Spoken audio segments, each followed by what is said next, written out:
Hello and welcome to the Undercut Podcast. I'm your host this evening, Jesse Billington, and we're back to preview the 13th round of the 2025 Formula One season, the Belgian Grand Prix. To do this, I'm joined by Timo Albers-Daly. How are you?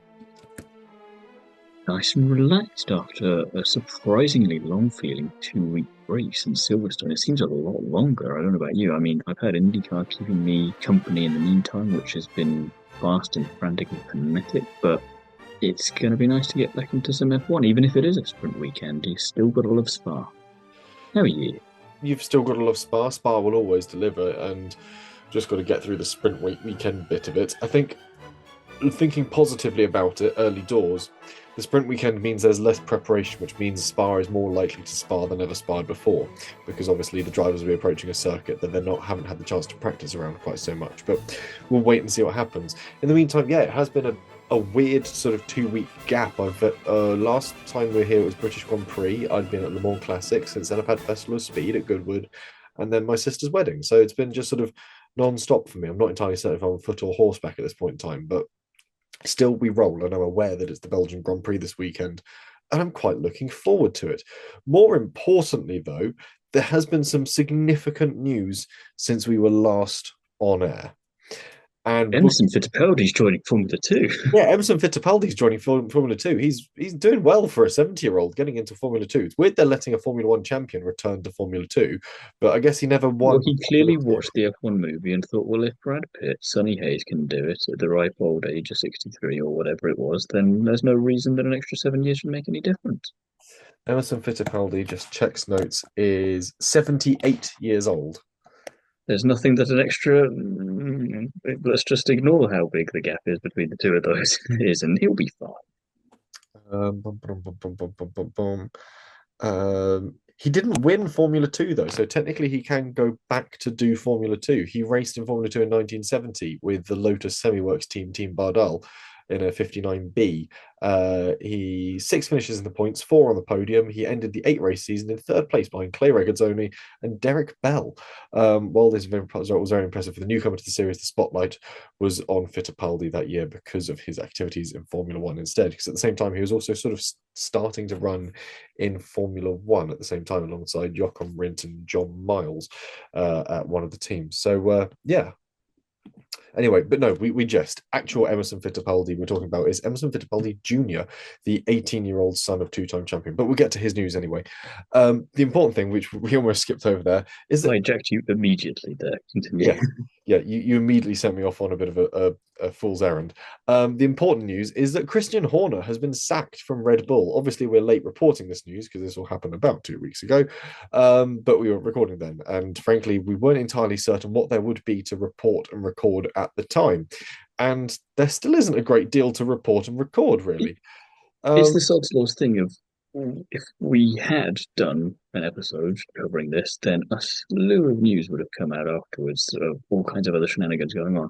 But as we didn't, typically there has been nothing. It was all pretty much done and dusted in less than 24 hours, which was very intriguing. So many intriguing elements to this whole story that everyone and their dog would love to know about. And as many people keep saying, we probably won't know the full story until someone writes an autobiography in about 10 to 15 years' time, frustratingly, because we'd all quite like to know. We've all got theories and opinions on what might have been going on there, but we just don't know. And that's what's so intriguing about it all. There wasn't even an official line as such. It's just, he's gone.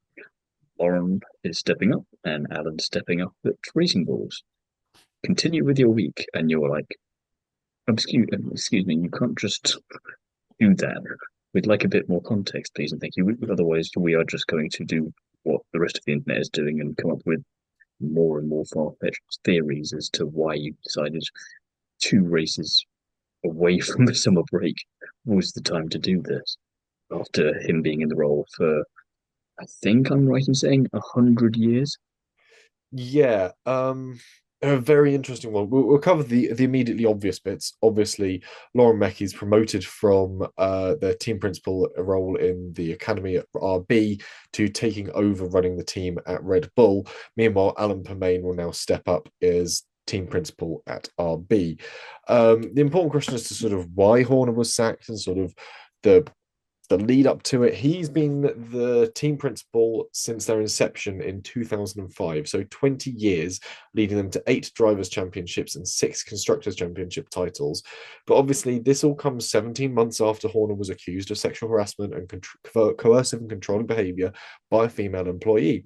And he was twice cleared of these claims, firstly after an internal investigation was conducted, and then by another lawyer who dismissed the complainant's appeal.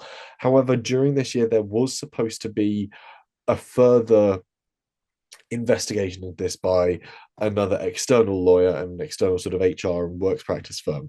So potentially there is something that's tied to this, and I will touch on why I think that's important to note in a moment. The other part of this is potentially the fact that the Thai owners of Red Bull no longer have a controlling stake in the company. They've dropped to 48, 49% holdings, and they were huge backers of having Christian Horner leading the ship at Formula One. But now was no longer sort of key holders, they don't really have that say anymore. So it's apparently 2% of the, I think, overall 51% they used to have at the time was tied up in a essentially inaccessible location due to many a reason for doing that sort of thing. And the timing then was just very interesting that even if they'd wanted to do something about it, they couldn't have done because they didn't have all of the voting power available to them. So that, again, just raises more questions from the questions without giving you any answers, really. Yeah, so sort of how that 2% became available or suddenly available to the right people. Just inactive. Yeah, or swapped from inactive to active was an interesting one to sort of conceptualize. But it's a strange one to sort of think about. And the timing is, I think, quite good actually, because obviously it gave Christian Horner one last chance to be the team principal for his team, really. He's had it since its inception at his home Grand Prix, and then wave goodbye to it. Also, one of the Red Bull habits ahead of the British Grand Prix weekend is Christian Horner, who doesn't live far from Silverstone, throws a giant party for all the drivers and the teams. So he will have likely thrown that big party, and before he had a chance to put in the expenses claim for it, been sacked. So I wonder how many people at that party will have known, because from the sense of it, and again, you kind of have to believe what you see until you are told otherwise, that he didn't know this was coming, which after 20 years is a bit of a kick in the teeth because love him or loathe him, I think if you're in a position for that long in any company, quite frankly, never mind Formula One, you kind of deserve a little bit more respect at least. You know, it's kind of, even if everyone around you decides to absolutely kind of Julius Caesar you, you still think just because he's doing things to the way that it's not to your liking doesn't mean you've got to then emulate that kind of behavior.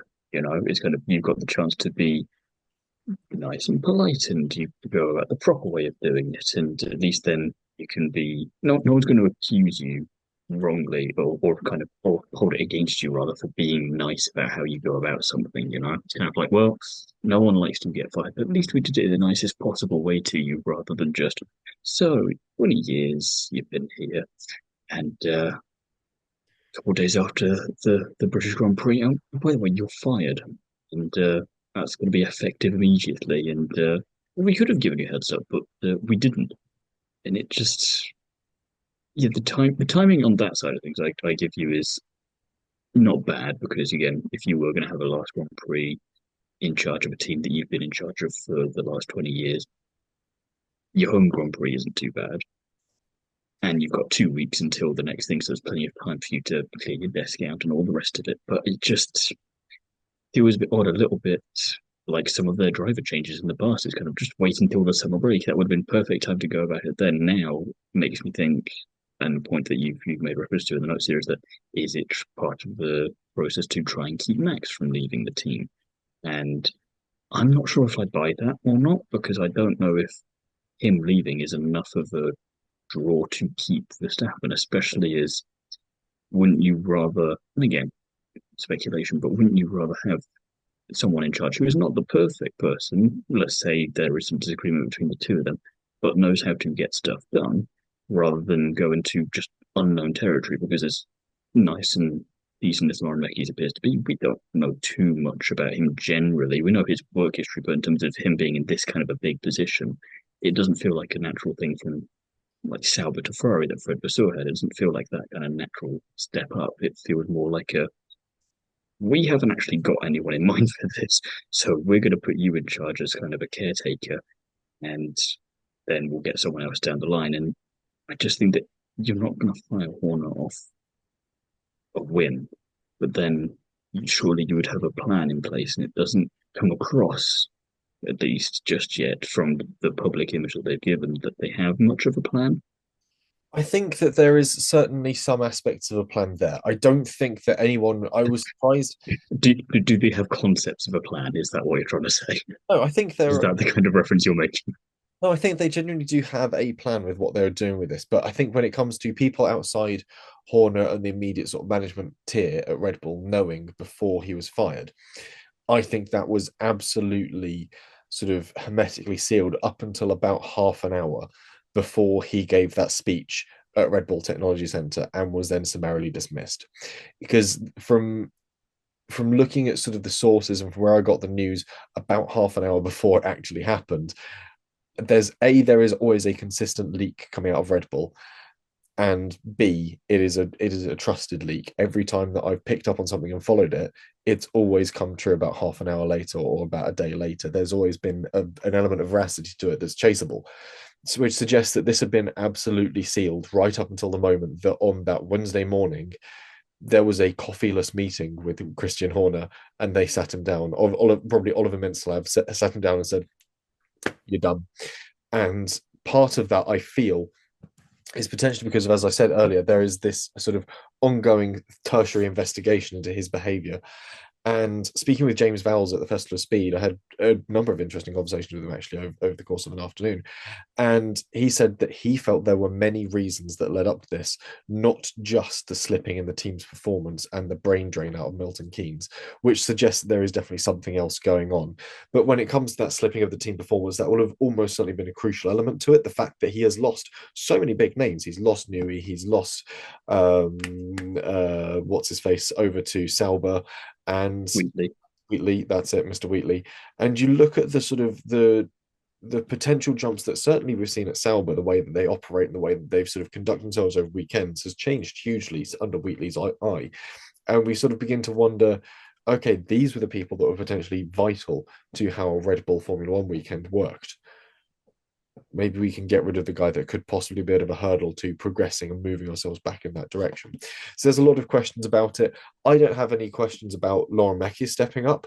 I think that someone who's been a race engineer, a chief engineer, safety director and race director at the FIA, and then at Ferrari, he was deputy team principal. He's deputized and done this job before. It's not like he's coming into this completely blind in the sort of the same way that we saw Ao Komatsu come in. But at the same time, Ao Komatsu moved up from chief engineer for Haas and has stepped into that role at Haas brilliantly. This isn't a job that you have to have done it before at a lower team to be able to come in and know how to do.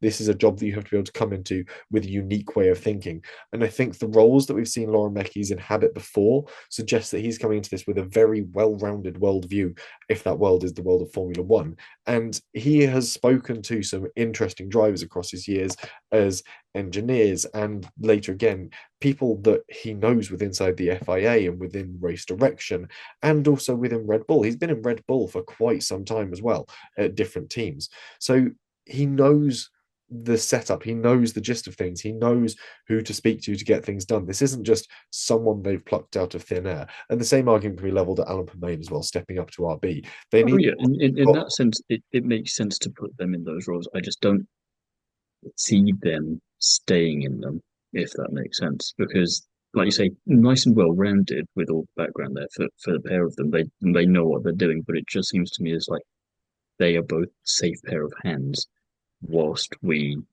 see out the rest of the season and figure out what the hell is going on. And maybe they continue after that, but I just think that they're there as the option to, if you do well in your roles, then there is the option to stay. But gives us time to have a look around elsewhere to see if there's anyone else who would want to come in and see what direction they want to put the team. Because as you say, they have lost so many people, and those are just kind of like the big names that we see and hear about every weekend at the top of the food chain. Never mind people at the back of the factory and all these sorts of things.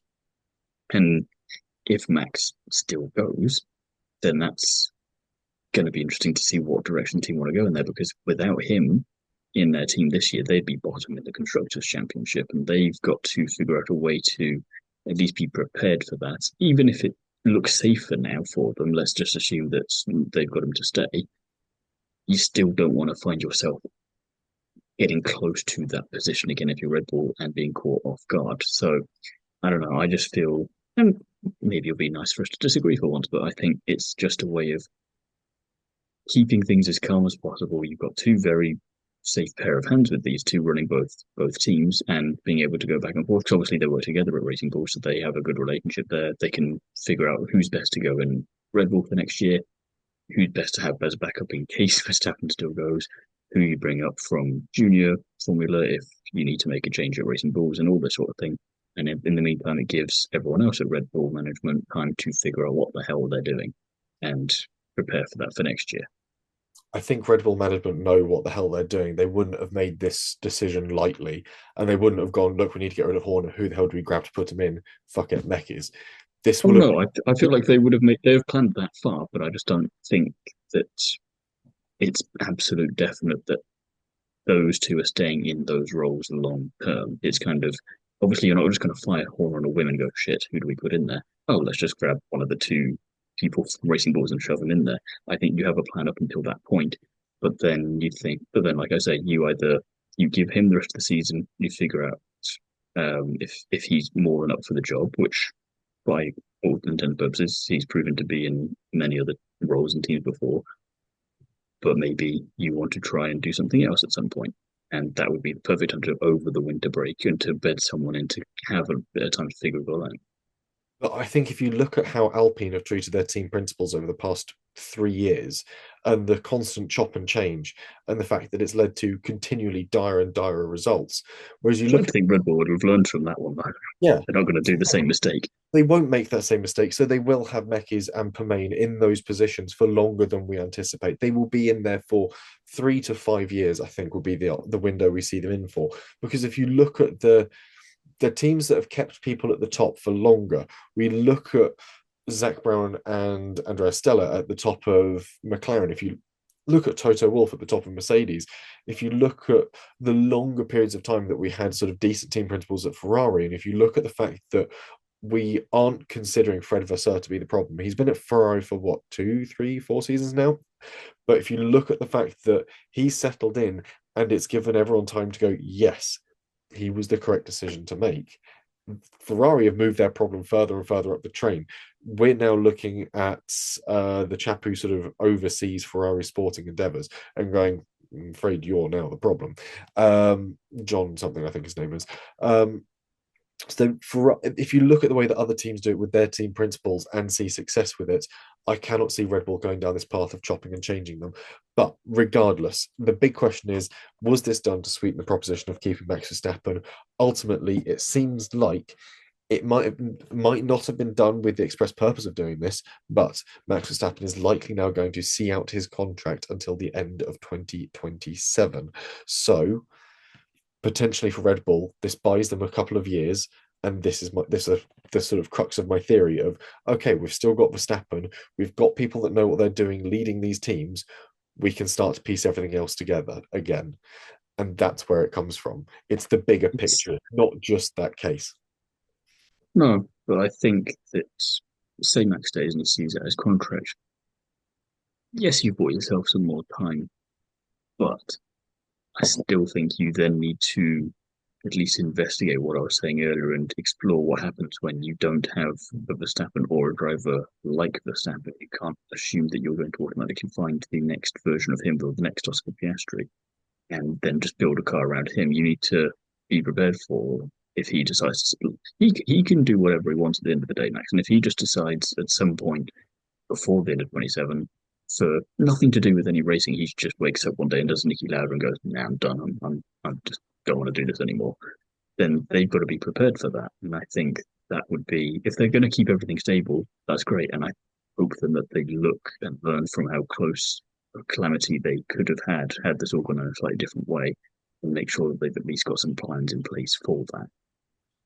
We'll see how it spins out, but as it stands, it's currently speculation. I think we're immensely divided on it and really won't reach any point of sort of conclusion, even if we had to argue for another 20 minutes. As we've already alluded to, though, the second piece of news is Emerson Fittipaldi joining Formula 2, but instead it is Fittipaldi Jr., the 18-year-old son of the two-time champion, who'll run with AIX for the 2026 Formula 2 season. I caught up with him about his new seat at the Goodwood Festival of Speed. Can I get a quick one for press? Obviously, absolutely. Formula 2 seat confirmed for next season. Yes. What does it mean? What is the ambition for next year? Right. All right, sure. Yeah. You're recording. Just okay. a voice note, that's all right, yeah. Yeah. Big news, and will be very good for next year to learn a lot, and with very talented and high-skilled drivers. And will be just an incredible opportunity to be really close to Formula 1, and the Fittipaldi name getting closer to Formula 1. Yeah. But obviously, AIX, pretty competitive team as well at the moment. Are you keeping a close eye on the season as it develops? Yeah. I'm working with them a lot, going to the tracks and the engineering meetings, and keeping a close eye at the drivers. Josh was doing an amazing job, and the team is there.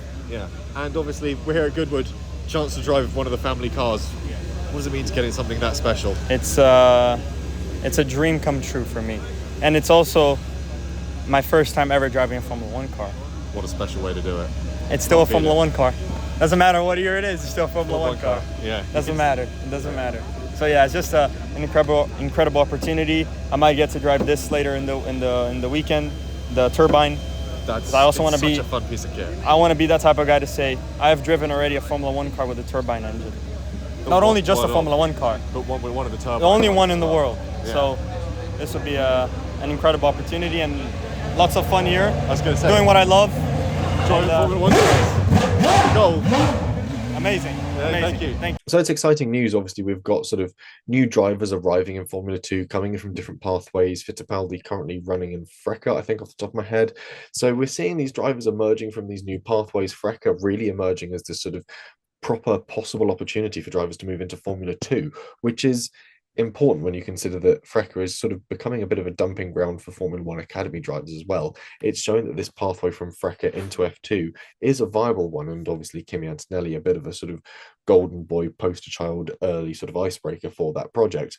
But if we see drivers that are able to make a success of this, it's a veritable statement. And speaking of Freca, Freddie Slater is back this weekend in Formula 3, stunned in his brilliant debut outing in Bahrain earlier this year. It'll be exciting to see what he can do this weekend at a circuit that he quite probably knows well. Currently leads Freca after 5 rounds and returns to Formula 3 with High-Tech. He previously ran with AIX and therefore fucks up my big spreadsheet, so I'm going to have to add numbers into different locations. But it's great to see Freddie Slater back, and obviously we both enjoyed his outing in Bahrain. I'm hoping we get mixed conditions in it, just so I can see what he's like in those. Because if it's dry, everyone else is in trouble. But as we saw in Bahrain, there was one driver that could stop him, and that was only because they ran out of laps for him to catch him. He was catching him at an absolute knot of rate. So if it's those sorts of conditions, I would be putting some money on him to do very well indeed. If it's mixed and he does a bit of what Kimi Antonelli did at Silverstone last year in Formula 2, that would be quite something. And I think then, just to hark back slightly to the Red Bull story, you'd be going, we might want to investigate that, because as I've been talking about Slater with a few other people, he's not associated with any teams. And I think that's because maybe quietly, confidently, he knows what he's capable of, and he knows that if he waits around long enough, he can probably have his pick, and he can see what happens next year with F1 in 26, because he's still far enough away from F1 to be able to take his time a little bit. You know, he's only just dabbling in Formula 3 now. Let's say he goes Formula 3 next year. Let's say he only spends one season there and they go straight to Formula 2. As soon as he's going to be in F1 is 28. By that point, you'll have seen how the regulations pan out. You'll know which teams are doing well, which ones are not doing so well, where the potential is, what's going on. And as long as he keeps doing what he appears to be doing at the moment, which is just knocking everything out of the park, then he could probably do whatever he wants and not necessarily follow in White Piastri's footsteps, but he could also do that of like, oh, this team signed me up, but then this team's come along and given me a very excellent offer, and you know what? I think I'm going to take it, and hopefully they have better PR than Alpine did. Yeah, I think if we look back at Slater's career as well, he definitely knows the left and right turns that make up Spa. If I flick back as far as his career, literally earlier this season in GB3 championships, they have already had a weekend at Spa. Would you like to know how he finished those races? I'm going to say he did quite well. Yep, a ninth, an eighth, and then a first. So pretty good. I can't remember how GB3 runs their seasons to where he would have had to have qualified to get those. Potentially, those first two rounds are sprint races, which might reshuffle the order at the top. I can't remember. Let's have a quick check of the rules. Also, an interesting note that he's then allowed to race at Spa, whereas if he was a permanent driver also racing in Freca or GB3, he might not be allowed to, because we saw that last year or the year before with a couple of drivers having to sit out a round or two because they'd raced at one or two venues but hadn't asked permission from the FIA if they could do that beforehand, which was the key element there of, if you do it without asking us, we won't let you race here in the big boy league. But if you do, probably be nice to you about it. So I wonder how that applies for guest drivers. But I also think that if you did need to ask, Slater's got a good enough team around him to double check the fine print. Yeah, it seems that Slater has probably asked and made sure that it is permissible for him to do that. So, like I was saying, ninth, eighth, and first. Race 3 in GB3 is reverse top 12, so he will have obviously sort of capitalized on that quite nicely. And he's also raced there already this season in Freca, where he finished first and then unfortunately retired in the second race. And I don't know if they do reversals there, but yeah, he's currently leading this year's Freca Championship. 168 points, leads 148 from Matteo De Paolo. So having a very good time of things indeed. It's going to be interesting to see what he can achieve moving forwards. Moving on from the news, we obviously approach the Belgian Grand Prix. Have we got any Belgian Grand Prix fun facts this weekend? Just that Lewis Hamilton is one victory away from equaling Schumacher's all-time record at the circuit. Senna is obviously on the same number of victories as Hamilton, less likely that he's going to be beating that anytime soon. And Kimi Räikkönen is the most successful driver in recent times, scoring 4 victories in 5 years over the course of part of his career, obviously not the latter stages. Yeah, I think that Hamilton also has, a bit like Silverstone, a really phenomenal record for sort of finishing in, like, I don't know if it's top fives or podiums at Spa as well. So he's got a good record here and knows the circuit well. So it'll be interesting to see whether or not he can coax a bit more performance out of that Ferrari. He was close at Silverstone with a fourth. Maybe Spa will come to him. We'll touch quickly on the silly season tracker. Obviously, we've already mentioned bits. Verstappen to Mercedes is pretty much dead in the water as it stands now, which also means that Russell and Antonelli have actually earlier today been confirmed by Toto Wolff as sort of the drivers they'll be looking forward to going on. Alpine is still a bit of an odd one. Bottas to Alpine still seems like a strong idea, though it's entirely uncertain. Perez to Cadillac, probably the most likely one that I've got my eye on at the moment. Everything else is just a bit of a sort of mixing pot of guesses and rumor coming out of the paddock. So we'll see how it turns out. Something more concrete, though, is our predictions for the Belgian Grand Prix. And we'll start with pole position predictions, please, Timo. Pretty shaky segue. I don't know if our predictions are more solid ground to be betting on than silly season, but we'll see what happens, I suppose. Pole position, I think Lando Norris. He's on good form at the moment, and I think that will at least continue into Saturday, if not into Sunday. It'll continue into... Yes, yeah, because they sprint, then they qualify, don't they? Yes, I remember. I think Oscar Piastri will come into this fired up, and he's still got the championship lead, but it's closer than I think he would like it to be. So he'll be firing on all cylinders and really looking to make a good show of things this weekend, and a solid pole position entry will do him nicely. Meanwhile, when it comes to the podium, Timo? Piastri will then convert his not pole position into a win. And we're talking about Lewis Hamilton. I think just by sheer gumption, he will find himself in second place by the end of the Grand Prix, and then Max Verstappen will do Max Verstappen things and sneak his way into third place. He also does fairly well around here. I think he's got 3 victories. He obviously knows how to shimmy in and out of traffic pretty niftily.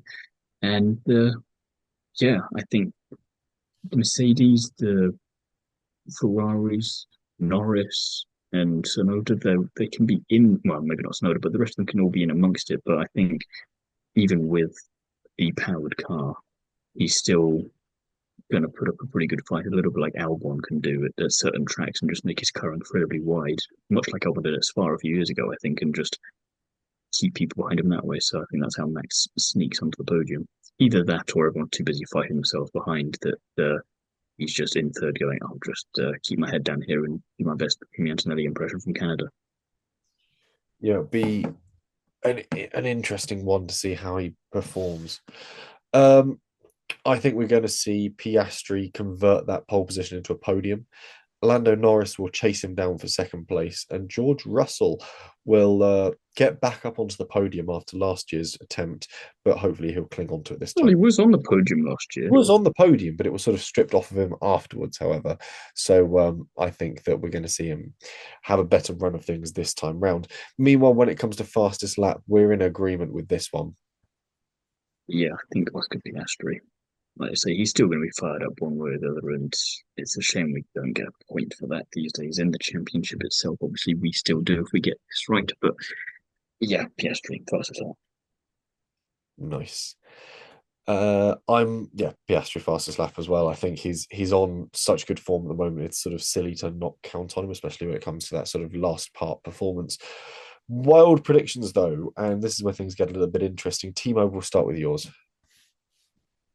Not necessarily the most wild from the start of the season, but given their latest run of form, potentially wild. So I'm going to say double Williams points. It would be nice for them to bounce back just in time for the summer break so they can go into it with a positive mindset. We've gotten so used to them doing well that this recent bout of misfortune has seemed very uncharacteristic and hopefully not a sign of things to come and hark back to yesteryear. So I don't mind where in the top 10 they both finish, as long as they both finish inside the top 10.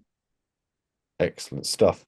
I'm going for a similar prediction, double Alpine top 8, but mostly on the grounds of every time I try and predict like a team does a double, something horrendous befalls them, and it's Alpines. I'm sort of trying to work out my powers if I can sort of sacrifice Alpine to see if I can use this to benefit a team that I do prefer a little bit. So I'm sort of... Williams. I didn't say that because if I say it, it might not come true. But we're gonna see what happens if I try and play with my powers in that direction. Otherwise, that's all we've got time for on this week's episode. We've somehow sort of wrapped that up in quite neat order. We'll be back with a review of the Belgian Grand Prix. In the meantime, though, Timo, where can you be found? Find everything that I do, because there's an awful lot of it over on Instagram, t.albus.daily.onthecurves for everything there. I've got some new interviews coming out written form over there. I've got some new episodes with some video interviews coming out as well. I've got On the Curves IndyCar because we have had a busy time there, as I've been alluding to earlier at the start of the podcast.